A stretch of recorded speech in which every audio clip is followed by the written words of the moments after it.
this gorgeous teapot, and they say they want to have that teapot. So they go into the store and they pick up the teapot and they start examining it. And the teapot speaks to them. And the teapot says to them, "What you see now isn't what I always was. That I had to go through the battering of somebody forming me into what I am, of taking the heat, of being in the oven. And just when I thought that I couldn't take anymore, I was taken out of the oven. Then I was painted and I was put back in the oven. And I thought, oh my goodness, what's going on? I don't know if I could take this anymore. But when I came out of the oven and I looked at the finished product, I knew this was what I had to experience in order to be what I am right now or who I am, this gorgeous teapot. So I had to take the heat. I had to be battered. I had to be pushed around. I had to face these challenges. And just when I thought I couldn't take any more, I got the strength to go a little further because I wanted to see what was on the other side. And now look at me. I'm this gorgeous teapot that is gives other people joy into their lives also. So I thought that was a really beautiful story about taking responsibility for ourselves and self-empowerment.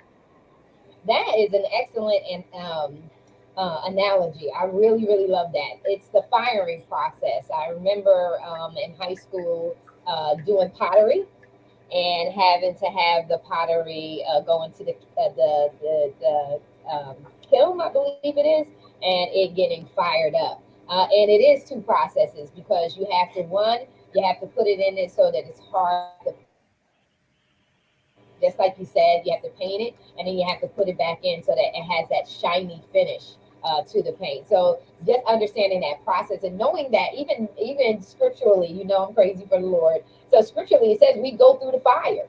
We go through the fire so that we come out as what? Pure gold, the word of God says. And so that is we're always going to be pressed.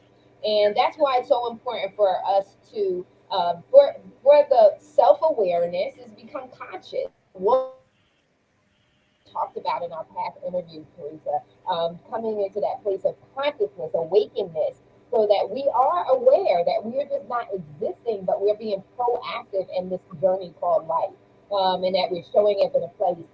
And I want to now move over to Dr. Reed, and I want her to tell us about what's going on with her and how she's taking people to unclock themselves. And so share with our audience where you are at with this self-awareness development, self-mastery thing. And we're not talking about being perfect. We're talking about being more conscious, more strategic and intentional about navigating through this life so that you start getting results that you really want that are in alignment with what you see your life as being fulfilling.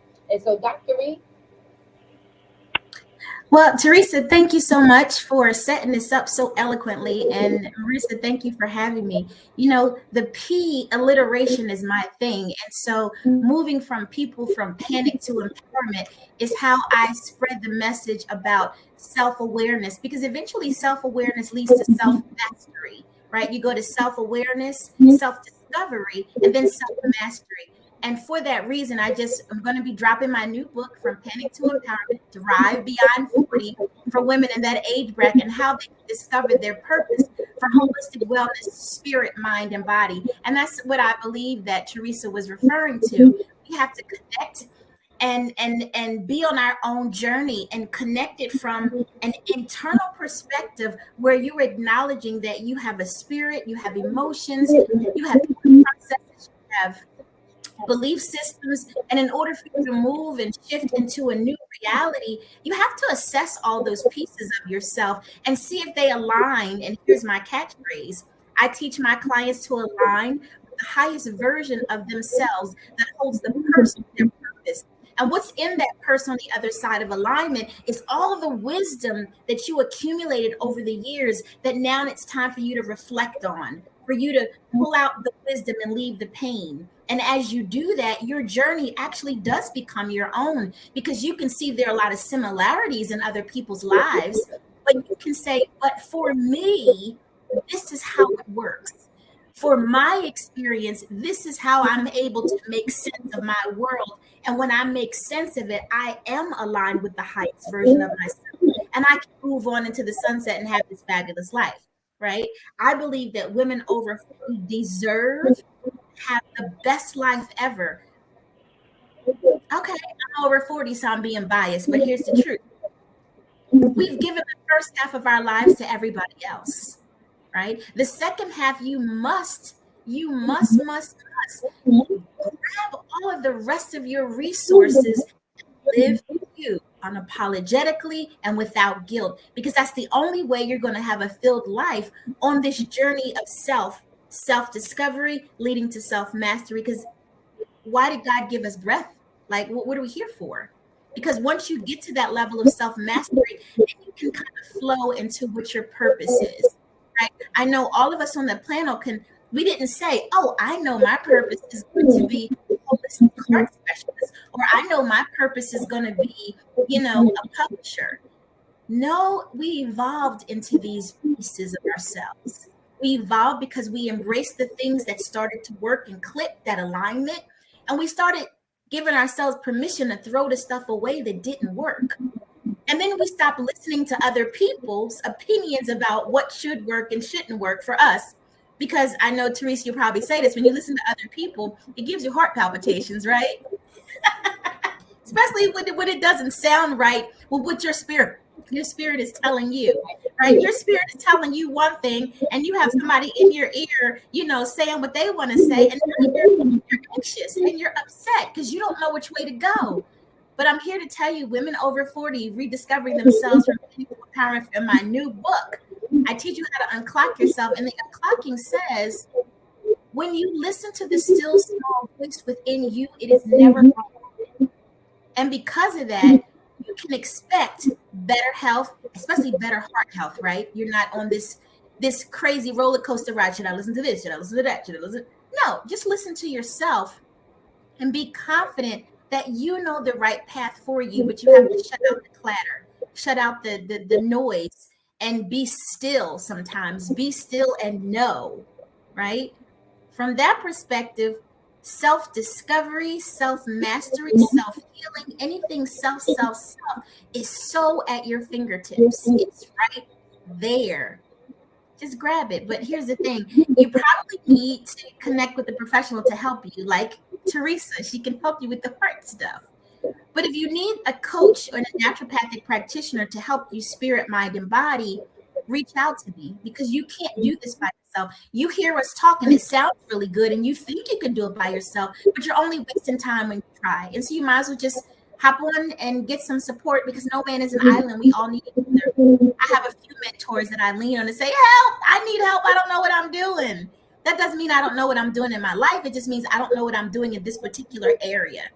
And if you're on this platform listening to us, then you might need some support in this particular area. Doesn't mean that you're not an expert, like Teresa said, in your own right. So I give the floor back to the beautiful Marissa. That is so good. I always say that we're always evolving. So the self-discovery part is a non-stopping part. Even the self-mastery part is non-stopping. And the self-awareness is all continual, because as long as you have breath, you have the ability, if you're open-minded enough, you have the ability to discover something new and incredible about yourself. And so and you don't limit yourself. In our conversation a couple of days ago in regards to having an open-mindedness and how it gives you a broadened perspective and different options that you have. And it gives you a better quality of life, right? Because you do have options. You don't have to be stagnated. It's highly recommended that you're not narrow-minded. Right? You got to explore. I remember it's just as simple as this. I remember many years ago, my cousin said, okay, Marty, we're going to go and I want you to try sushi. And I had eaten sushi, but the California roll, and all of that stuff that is just it's fresh, it's not raw. And he was like, no, we're crossing you over to true sushi. And thankful, because as a result of that, I have now been able to enjoy and know the difference between fresh sushi and sushi. This has been sitting here. You can tell the difference. And really enjoy that part of my life and being able to share, even with my daughters, that this is something that they can explore as well. Eating with chopsticks. I can't eat Thai or Chinese food with a fork. I haven't done that Right. in at least a good 30 years. I have not eaten, with a fork. It just doesn't taste the same. These are things that you can begin to really enjoy life. Roller coasters. Now I have a limit of what I will do, but roller coasters, getting on a roller coaster and screaming eliminates so much stress. You have no idea, to be able to get on that roller coaster or even the tilt-a-whirl where you're going around and you can Ah, just no, scream. no. That gets rid of so much. And that's the little girl in me. The little girl in me shows up for moments like that. So it creates a balance where I'm not overly serious, but I can be playful. It shows up in romance for me. That little young woman shows up in romance because sometimes we get so highly professional that we're no fun and earthly good. Yeah, We're always rigid and we're always on and we're always the expert. And you got to leave that at the door sometimes. And yeah, I do, like I said, I do cartwheels. I can't do the back walkovers or the front walkovers at this, because Dr. Reed said I may be able to add back to that flexibility in my back at some point. But I yeah, still do the cartwheel because that doesn't require me to be flexible. It just requires me to be able to have inertia, right? Roll over, right. go up and down. So I still do that. And then on trampolines, do the high flying Dutchmans and things like that. Because when we are open minded, and we don't get narrow minded, we really have access to the treasures of life. That Yeah, to get yeah. rid of that stress and to rebalance ourselves and bring us back into a healthy place. And so, what I want to charge you guys with, oh, here's Nathaniel. So before we switch over, and I do want to switch over, I want to talk to our younger generation. So we talk about where we're able to, when we talk about being able to to evolve. And Dr. Reed, you talked about being able to, we've given our lives over, half our lives over to others. How do we speak to an up and coming generation? How do we not really set the tone for what is going to be for them because we really don't know. But how do we No. give them some kind of nudge to say, be on the lookout for this? Be self-aware of internal influences as well as external influences. How do we give them a charge to say, be Mhm. watchful of this so that you don't give too much away or that you don't give too much ear to someone else, like you said, where you have someone speaking in you and it's in conflict with what's going on in your inner or your intuition. Um, how do they have that trained or start beginning to train themselves in an earlier stage of life, um, to be watchful of these different things? I'm going to start, and we have a limited amount of time, so I'm going to give you guys 3 minutes. Watch the clock for yourself. I'll give you about 3 minutes to just respond and say to the younger generation. And it doesn't mean that this is the young.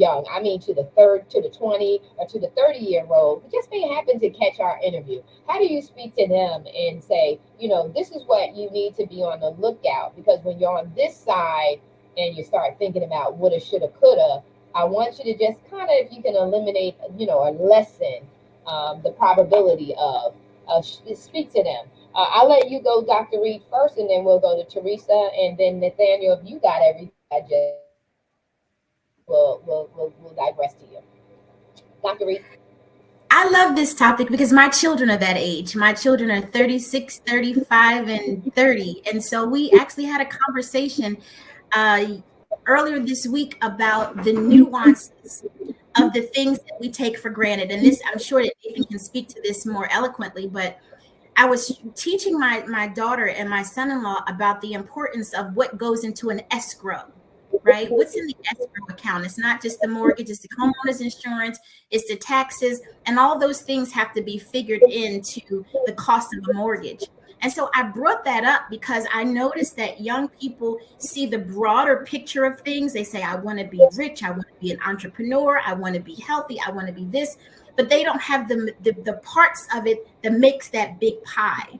And I would say that when you are a younger person, 30s and 40s, and you have these big ideas of how you want to move forward, spirit, mind, and body, start looking at the things that make up the big thing. So if you want a home, look into all the aspects of what it requires to have a home.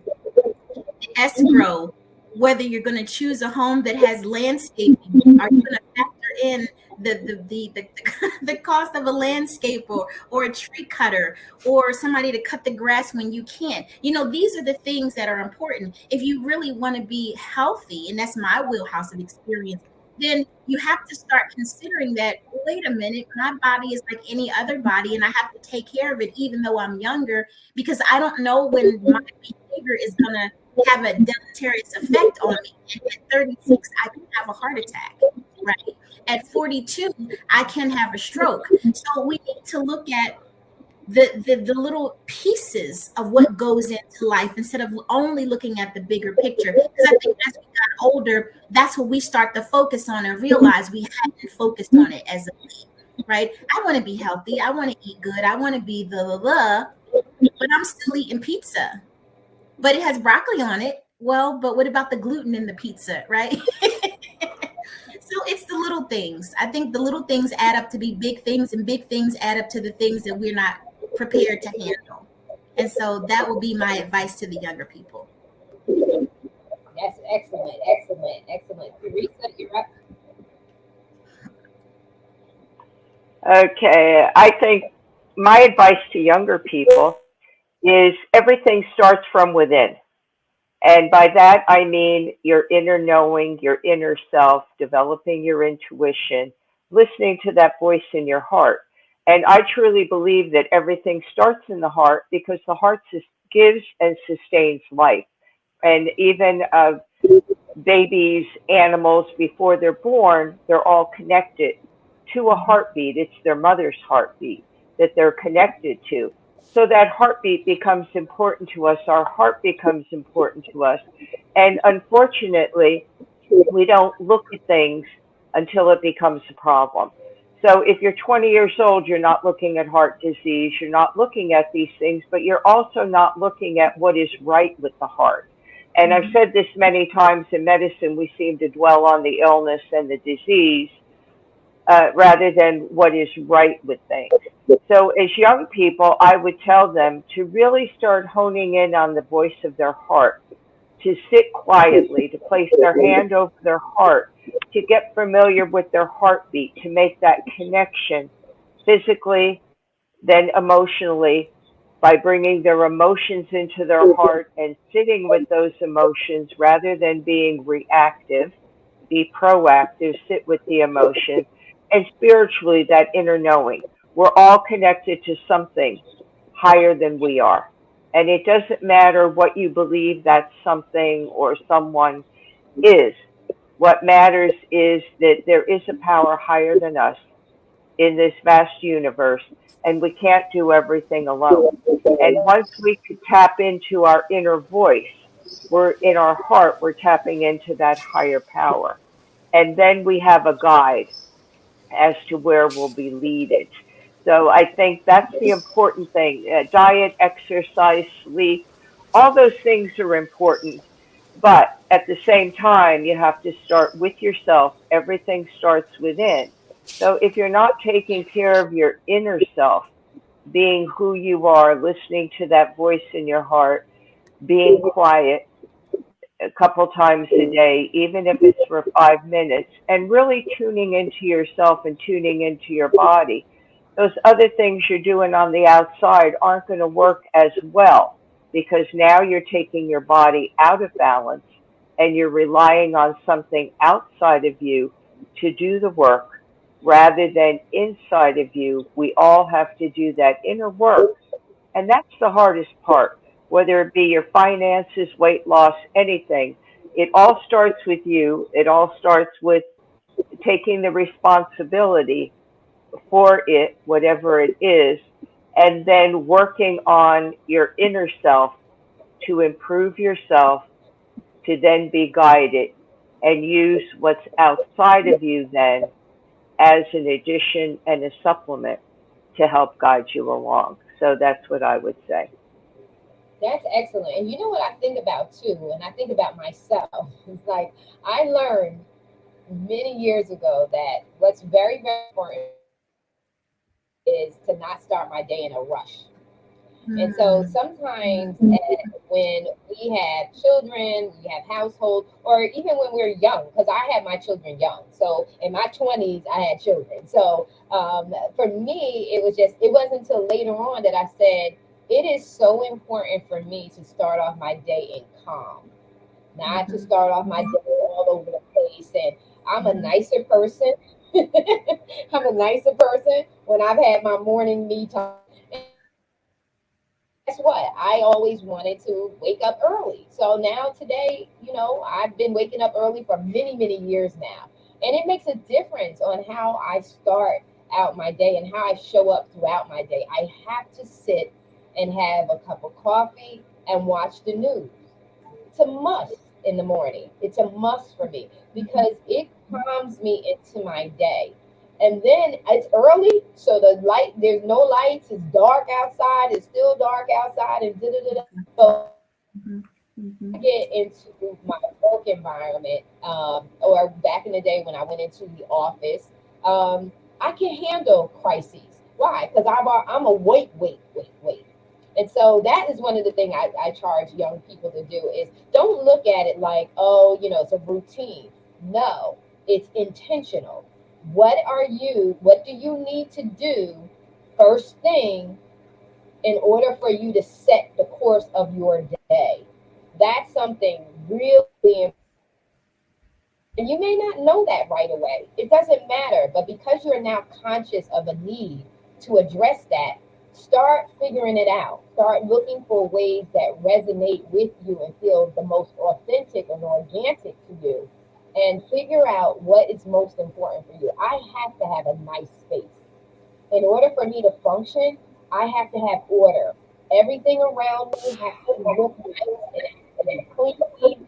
It has to be orderly. That's critically important for me, and it de-stresses me, and it helps me in how I respond when you're in my environment. If it's chaotic, it's a mess.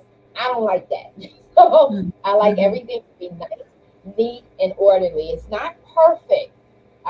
Whenever I speak about getting your house in order, it's not about perfect because life happens. It does get messy in my space, but I do understand the importance of making it a priority for me. The minute I have a second to regroup, is to get my house back in order. Because when my house back in order, that is the foundation on how I'm going to respond externally to what's going on internally.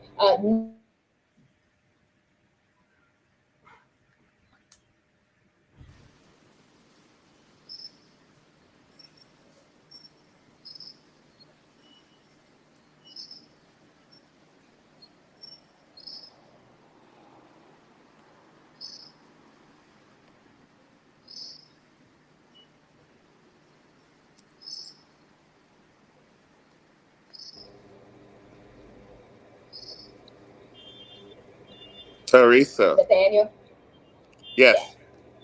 I'm sorry, my internet cut out for a second there. Can you tell me what the question was? Yeah, I think it went out for all of us. I know it went out for me as well. So, what advice or what can you give as a nugget or a nudge to the up and coming generation, the 20s, 30 years old, 30-year olds, as it pertains to heart these days, as something that they should be conscious of and aware of, as to not, when they're later on in life, look back and say, I wish I would have, could have, should have, but I didn't. What's your advice? Without repeating, because I think that you and Teresa and Dr. Reed covered it, and there's always a lot of other advice and guidance that can be given, but sticking with the subject of responsibility, and I would add to that responsibility and discernment. So, from the first segment where you talked about responsibility, my advice would be to understand that you are ultimately always responsible for your life. Even though you may take advice and guidance from others, you have to live with the consequences. So remember, if there's troubles in your life, it's because you weren't responsible and you let someone else take control of your life. You have to be responsible. You have to choose who you listen to, who you don't listen to. And Mhm. that's where the discernment come in. You got to start making those decisions of who to listen to, who to take guidance and advice from. And it's better that you learn it at an earlier age than to learn it later in life. But the key is to get it. If you can get responsibility and discernment, I think you'll be well on your way. Yeah, I think so too. I think that's so important for you to be able to navigate and start looking into who is. I always say you are the CEO of your life. Who's in your boardroom? Who's your board advising you? And so that's very, very important. This has been an excellent show. I'm going to charge you. I know, Nathaniel, you've been in and out. You're in Thailand. You're coming to us it truly internationally from Thailand. But give any thoughts that you may have in general. I'm going to let you close us out. Give any, thoughts, because that's what I said to the ladies at the top of the show is what's on your heart these days. What's really resonating with your heart and self development, self mastery. Um, don't believe the hype. There is so much stuff that is sold to people, to all of us. And you have to navigate through that to figure out what's real and what's not real. And when you start to peel back the layers of the onion, you find out that most of it's not real. Um, so it's been weighing on me the amount of lies that our society puts on us and that we put on each other. So we need to look for the truth, and we have to get back to critical thinking. Just because someone says something does not mean it's a fact. And just because it's repeated over and over doesn't mean it's a fact. When a question is asked and a question is answered, you need to ask four, five, six other questions as follow up to those questions or to those answers that you got in order to find out what's real and what's not. So that's what's on my heart today is to just find out the truth, find out what's real. Yeah. Ladies, you have 1 minute. Could you give me your closing thoughts? Teresa? Okay, very quickly, my closing thought. I agree with Nathaniel about the hype. Don't believe everything that you hear and see. And again, turn to yourself. Listen to that voice. Be quiet and listen to the voice in your heart because that's your inner knowing. We all have intuition. It's just a matter of recognizing it and developing it. It's been there since before you were born. So get busy with your intuition, learn discernment, and don't believe everything that you see and hear. Take it inside of you and decide from there what resonates and what is right for you. Dr. Reed? Okay, for the sake of not being redundant, I would also add to thine own self be true. Women over 40, you have visions and dreams and aspirations. This is your time to be true to yourself. Set those boundaries, say no and say yes to yourself. Because at the end of the day, you have to live with you for the rest of your life, for the rest of your breath. You might as well enjoy the second half of it on your terms, unapologetically and without guilt. So be true to yourself, follow your dreams, and it's never too late to do that. Just start today to say, I'm going to finally put myself on the list that I've never been on to prioritize yourself first, because after that, everybody else is going to get what they deserve, not always what they need from you, because what they need from you is not what always you're giving yourself away. People don't need all that. You need you more than other people need you. And you just need to realize that. Prioritize yourself and don't believe the hype. Yeah, that's it. I love it. Well, this has been It's Your Life, Own It. And you've heard everything. Trust your instincts. You are the CEO of your life. It's time to make executive decisions. We love you this time. Take care. We are gone. Have a blessed rest of the week. We're out.